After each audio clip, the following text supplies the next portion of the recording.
Hello and welcome back to the overview on Anagame. In this video, we will take a look at the framework Anagame provides for animations.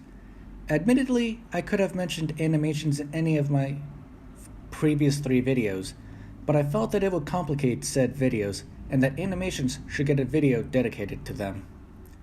There are 3 major classes involved in animations: the animation object, the T storyboard, and the animation manager.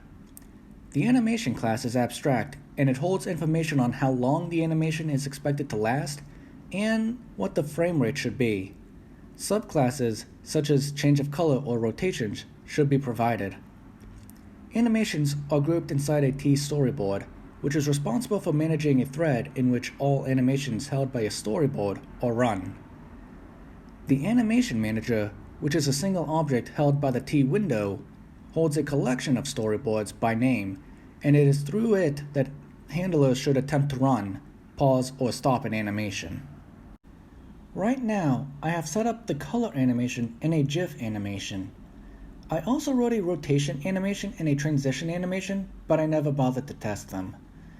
Here is an example TML file that sets up a color animation.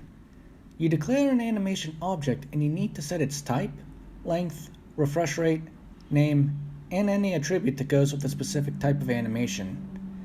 Note that the length and refresh rate are in milliseconds.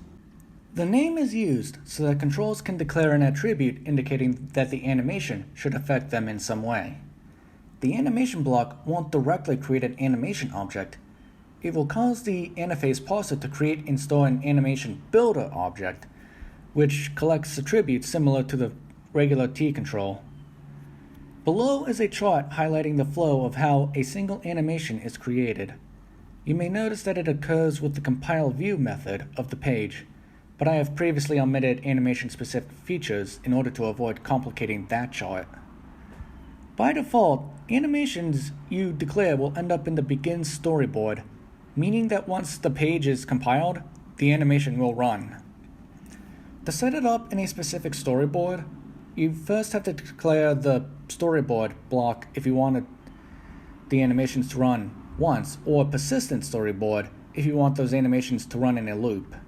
Afterwards, each name attribute will create a new storyboard.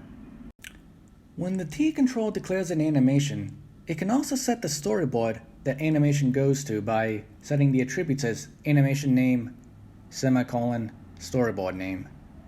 When a storyboard starts, its run method is called. The storyboard holds a thread data object that holds the animations, time span and refresh rate, the window, and whether it persists or not. This thread data object is passed into the animation thread, which then uses this information to create a time loop, calculate the percentage of time has passed, each interval relative to the time it is expected to run, and call each animation object's update method. The update method in each animation takes in a number between 0 and 1 and deduces what change it should make to the control or the brush it is using. This is dependent on the type of animation and the attributes it was set. The thread then induces the window to draw. It doesn't draw itself, as that could create a threading issue. This is basically how animations work. In the next video, we will go over the Trek code architecture, and in the video after that, discuss improvements that can be made to Anagame. Thank you for watching.